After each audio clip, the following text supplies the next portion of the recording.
Class 10 के सभी विद्यार्थियों, जैसा कि आप सभी जानते हैं मैं लगातार चाहे आपकी एनुअल एग्जाम हो उसकी भी तैयारी करा रहा हूं, और अभी हाल फिलहाल जो आपकी वर्तमान में है 16 जनवरी के दिन आपका हिंदी का प्री बोर्ड का एग्जाम रहेगा।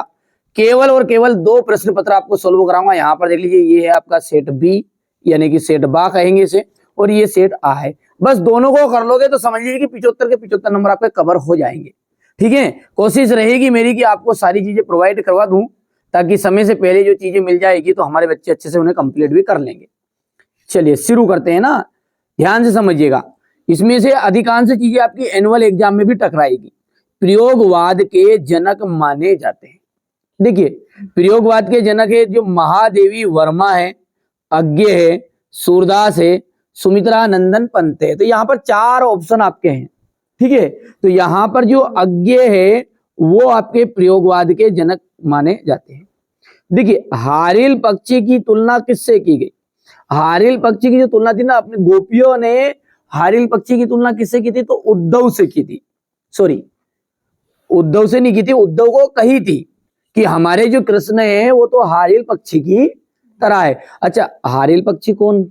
ऐसा पक्षी है ये कि जो जैसे ये लीड है ना, इस तरह इसके पंजों में एक लकड़ी इसको इतनी ज्यादा प्रिय होती है, उस लकड़ी को ये हमेशा, ठीक है, अपने पंखों में या अपने जो पैर के रहते हैं उनमें धारण करके रखता है, हमेशा ही उसको छोड़ता नहीं उस लकड़ी को, इतनी प्रिय होती है। उसी तरह जो कृष्ण है ना, वो भी एक हारिल पक्षी की तरह है, और वो गोपिया है वो लकड़ी की तरह है कि उससे हमेशा लिपटी रहती है। तो यहाँ पर अपना क्या जाएगा? हारिल पक्षी की कृष्ण। विभानुभाव व्यभिचारी संयोग रस निष्पत्ति, यहाँ परिभाषा किसकी है? ये रस का है ये। ठीक है, आचार्य विश्वनाथ ने परिभाषा दी, मम्मट की है, पंडित जगन्नाथ की, कि भरत मुनि की। देखिए, ये सबसे पहले रस के बारे में किसने बताया था? तो सबसे पहले रस के बारे में बताया था भरत मुनि ने। ठीक है, और भरत मुनि के अनुसार रसों की संख्या है 8। ध्यान रखना, भरत मुनि के अनुसार रसों की संख्या कितनी है? 8 है। नेताजी की मूर्ति लगवाई गई थी। नेताजी की जो मूर्ति है वो कहाँ लगवाई गई थी? वन विभाग, सॉरी, नेताजी की जो मूर्ति थी वो तो चौराहे पर लगाई गई थी, पर ये क्या है? प्रश्न को ध्यान से पढ़ो। नेताजी की मूर्ति लगवाई गई थी, किसके द्वारा लगवाई गई थी? वन विभाग के द्वारा, नगर पालिका के द्वारा, नगर निगम के द्वारा, कि आपका शिक्षा विभाग के द्वारा? तो देखिए, नगर पालिका के द्वारा लगाई गई थी, पर लगाई थी किसने? मास्टर मोती लाल ने। ठीक है, ध्यान रखिएगा। चलिए आगे बढ़ते हैं। जिस समास में प्रथम पद विशेषण और दूसरा पद विशेष्य हो, ऐसा समास जिसमें प्रथम पद क्या है? विशेषण है, और दूसरा विशेष्य हो, वहां पर कौन सा समास होता है? तो वो होता है आपका कर्मधारय समास। कोई पूछ ले कर्मधारय समास की परिभाषा, तो ऐसा समास जिसमें प्रथम पद तो क्या हो? विशेषण, और दूसरा विशेष्य, तो वो आपका हो जाएगा कर्मधारय समास। देखिए अगला देखते हैं। माता का आंचल में पाठ, जो माता का आंचल पाठ है वो भोलानाथ के बाबूजी जो है वो पाठ करते थे। किसका? तो रामायण का पाठ करते थे, पर रामायण का तो पाठ करते थे। ये प्रश्न कभी कभी ऐसा पूछ लेता है कि भोलानाथ के पिताजी या फिर बाबूजी किसका पाठ किया करते थे? बाबूजी किसका पाठ करते थे? तो बाबूजी ना रामायण का पाठ। ठीक है, चलिए आगे बढ़ते हैं। बहुत ही बढ़िया चीजें आई है आपकी रिक्त स्थान में। यहाँ पर 6 रिक्त स्थान है। उत्साह एक डेडेस गीत है। उत्साह जो क्या है? एक प्रेरणा का है, आह्वान गीत है, कि आपका भक्ति है। तो यहाँ पर आह्वान एकदम राइट रहने वाला है। आपका चैप्टर में ना उत्साह। ठीक है, चलिए। भावों को उद्दीपित करने वाला पदार्थ, जो भाव को उद्दीपित करता है, उद्दीपित मतलब करंट पकड़ा है। ठीक है, विभाव की, अनुभाव की, उद्दीपन, तो ये करने वाला पदार्थ जो है ना वो उद्दीपन कहलाता है। भाव प्रधान साहित्य को डेडेस कहते हैं, काव्य कहते हैं, गद्य कहते हैं, कि लेख कहते हैं, तो काव्य कहा जाता है। तो यहाँ पर इसका एकदम राइट आंसर रहेगा आपका काव्य। बाल गोविंद भगत की बाल गोविंद भगत की प्रभातिया डेडेस मास से शुरू होती, मतलब वो सुबह से, जैसे अब रामधुन चलती ना, कई गांव में 5 बजे रात से अपने गांव में चलती, तो 5 बजे रात से जो चलेगी ऐसे की ऐसी कबीर की जो साखियां गाते थे, कबीर की साखियां मतलब कबीर के दो है, ठीक है, साईं इतना दीजिए जामे कुटुम समाए, मैं भी भूखा ना रहूं साधु ना भूखा जाए, इस तरह से कबीर की जो पंक्तियां है वो दोहराते थे। तो वो कौन से महीने से जो बाल गोविंद भगत थे वो उन्हें शुरू कर देते थे, तो कार्तिक का जो महीना था उससे शुरू हो जाती थी। चलिए, वाक्य में किसी प्रकार का निषेध अर्थात ना होने का बोध हो, ठीक है, ना होने का बोध, ना होने का मतलब निषेध मतलब होता है नकारात्मक, और निषेध मतलब निषेधवाचक, ठीक है। प्रश्नवाचक, अच्छा निषेधवाचक किसे कहेंगे, जैसे मैंने कहा कि मैं जा रहा हूं, तो ये तो साधारण सेंटेंस है। मैंने कहा निषेधवाचक नेगेटिव, नेगेटिव नहीं लगाओ, मैं नहीं जा रहा हूं। प्रश्नवाचक, क्या मैं जा रहा हूं, मैं क्यों जा रहा हूं, ये सारी चीजें क्या प्रश्न पूछ लिया। आज्ञावाचक का मतलब क्या है, जाओ गेट फेर के आओ, तो ये क्या हो गया, आज्ञा हो गई, ठीक है। तो उसी तरीके से जाओ बाजार जाओ, तो ये कौन सा सेंटेंस है आपका, आज्ञावाचक। तो यहाँ पर देखो ध्यान से, तो ये परिभाषा बोल रहा है, तो ये निषेधवाचक वाक्य में, हाँ तो ये आपको आ गया निषेधवाचक। साना साना हाथ जोड़ी गद्य की डिटेल्स विधा में लिखा गया है। साना साना हाथ जोड़ी जो है क्या है, डायरी है, रिपोर्टार्थ है कि यात्रा वृत्तांत है, तो यात्रा वृत्तांत ये जोड़ी में आ जाता है कभी कभी, है ना, ध्यान रखना वार्षिक में जोड़ी में आ जाए क्या, कि साना साना हाथ जोड़ी क्या है, यात्रा वृत्तांत है। हो गया इतना। चलिए आगे बढ़ते हैं, यहां पर देखते हैं, ठीक है। मैं केवल आपको दो प्रश्न पत्र दूंगा बस, जिसमें आपका पूरा काम हो जाएगा। वीर, देखिए सत्य सत्य, वीर व्यक्ति अपनी प्रशंसा स्वयं करते हैं, ठीक है, वीर व्यक्ति अपनी प्रशंसा स्वयं कर लेगा तो फिर काय का वीर है। अपने किताब में पढ़ा लक्ष्मण में, तो वो लक्ष्मण जी कह रहे कि आप ऐसे कौन से वीर हो, ऐसे कौन से योद्धा हो जो अपनी प्रशंसा खुद ही कर रहे हो। किसको कह रहे थे, परशुराम को। तो यहाँ पर वीर लोग अपनी प्रशंसा स्वयं नहीं करते, इसलिए ये बात हो गई आपकी असत्य। दृश्य काव्य में अभिनव तत्व प्रधान होता है, तो हाँ दृश्य काव्यों में अभिनव का मतलब होता है कलाकार, ठीक है, यानी सामने वाला, जैसे अपन फिल्म देख रहे, फिल्म में देखेंगे तो हीरो हीरोइन गुंडा, ठीक है, बाकी गुंडा गुंडन जो भी है तो वो सब है, तो वो अभिनव तत्व प्रधान तो रहेगा। अब वो ही नहीं रहेगा, उनका सीन ही सही नहीं रहेगा, तो अपन का इसे देखेंगे। तो इसलिए तो ये बात हो गई आपकी सत्य।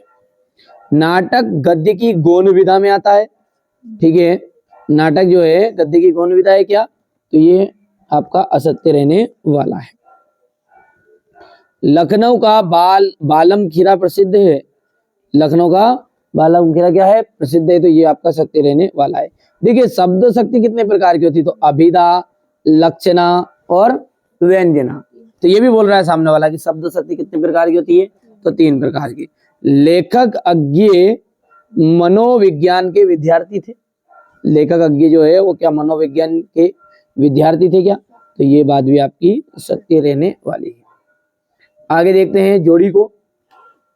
सप्तक, सप्तक के अंतर्गत आपका हो जाएगा यहाँ पर 7 का समूह कहलाता है आपका सप्तक, हो गया।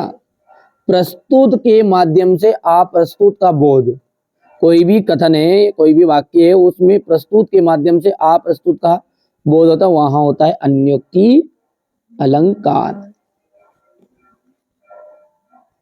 जिसका ज्ञान कम हो उसे क्या कहते हैं अपन, अल्पज्ञ कहा जाता है। क्या कहा जाता है उसे, कम हो। और जो अज्ञानी हो, जिसे ज्ञानी ना हो, उसे कहते हैं अज्ञानी, ठीक है। तो यहाँ पर अपन देखेंगे लोकोक्ति, लोकोक्ति का दूसरा नाम क्या है, कहावत। थोड़ा बहुत अंतर है, मतलब जो लोकोक्ति है वो ज्यादा जगह प्रसिद्ध है और कहावत थोड़ा कम जगह प्रसिद्ध है। चलिए श्रुति, देवी देवताओं का निवास स्थान, तो ये हो जाएगा आपका 5, ठीक है। अच्छा श्रुति का जाएगा, का आपका जाएगा शब्द ध्वनि, है ना, थोड़ा सा गलत हो गया था, कोई दिक्कत नहीं है। खेदुम, खेदुम कहा जाता है आपका देवी देवताओं का निवास स्थान को। चलिए अगला देखते हैं, एक वाक्य में उत्तर है। जयशंकर प्रसाद की जो आत्मकथ्य कविता है वो किस पत्रिका में प्रकाशित हुई थी, तो आपने जब जयशंकर प्रसाद का कवि परिचय पढ़ा होगा ना, तो उसमें लिखा हुआ है वहीं पर आपकी बुक में कि जो जयशंकर प्रसाद की आत्मकथ्य कविता है वो आपकी हंस नामक पत्रिका में प्रकाशित हुई थी। किसमें हुई थी? हंस। तो यहाँ पर पत्रिका का नाम है आपका हंस, याद रहेगा। अनुभाव किसे कहते हैं? देखिए, अनुभाव किसे कहा जाता है? ठीक है, तो सिंपल से सिंपल परिभाषा में आपको बताता हूँ कि आश्रय द्वारा की जाने वाली शारीरिक चेष्टाएं। लिख देते हैं अपन यहाँ पर, आश्रय द्वारा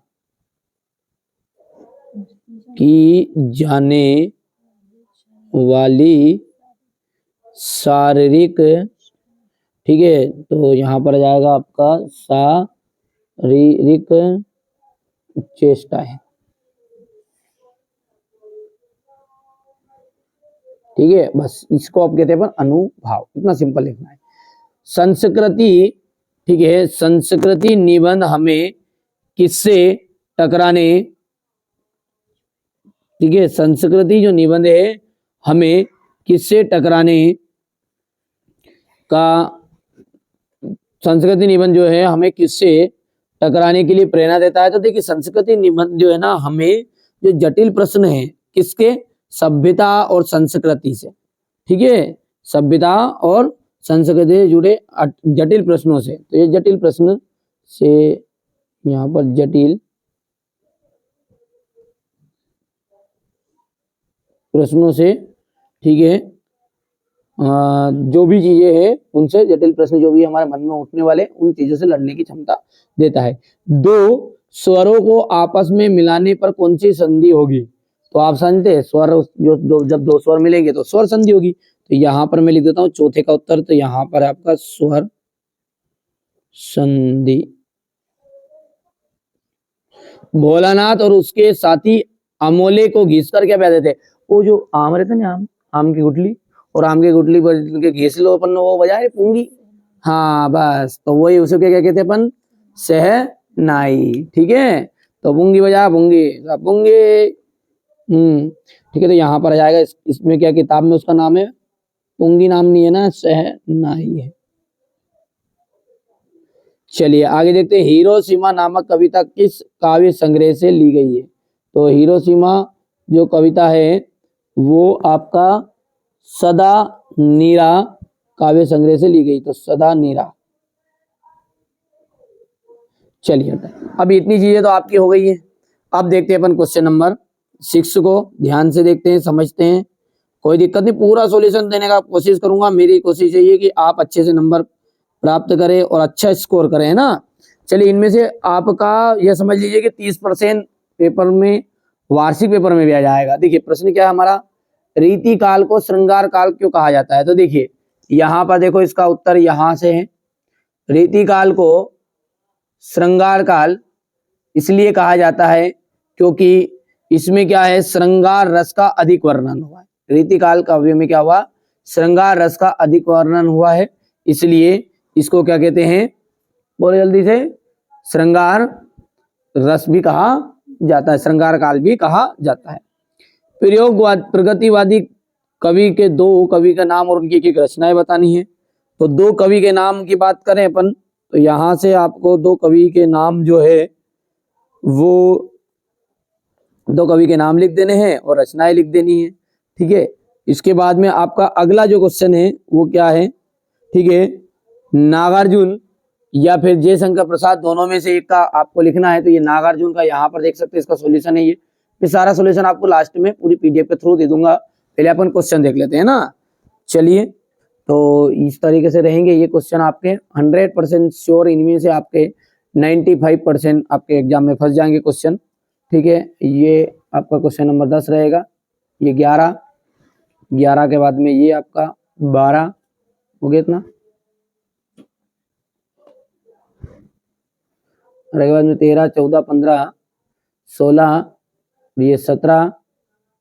कभी श्वेत तो कभी रंगीन पताकाएं फहराना अलग अलग अवसरों की ओर संकेत करता है। बादल गरजो घनघेर घोर घराओ, ललित ललित काले घुंघराले, बाल कल्पना के पाले। ये देखिए भावार्थ बताना है। और ये यहाँ से देख सकते हैं हलदार साहब वाला, नवाब साहब। ठीक है, हो गया। क्वेश्चन नंबर 19 हो गया है। क्वेश्चन नंबर 19 के बाद में ये रहेगा आपका क्वेश्चन नंबर 20 हो गया। क्वेश्चन नंबर 21 और यहाँ पर हम बात करते हैं तो क्वेश्चन नंबर 22 और ये अंतिम आपका रहेगा क्वेश्चन नंबर 23। ठीक है, तो ये मैंने आपको प्री बोर्ड के लिए यहाँ पर एक प्रश्न पत्र सोल्व करा दिया है मैंने। ठीक है, इसके अलावा मैं आपको केवल एक पेपर और प्रोवाइड कराऊंगा, 2 पेपर आपको करके जाना है। बस आप अच्छा स्कोर कर पाओगे, ये मेरी जवाबदारी है। ठीक है, और वार्षिक परीक्षा के लिए आप असली पेपर ढूंढ रहे हो तो नहीं मिलने वाला है कहीं पर भी। मैं जो चीजें बता रहा हूँ वो मॉडल पेपर आपको चैनल पर मिल जाएंगे, और इसका सॉल्यूशन आप ऐसी चीज आती है कि जो 100% श्योर पक्का है, तो उसके लिए थोड़ा बहुत आपको पैसे खर्च करने पड़ेंगे। पेड कोर्स में जुड़ जाइए, डिस्क्रिप्शन में नंबर है, कॉल कर लो, सारी जानकारी मिल जाएगी।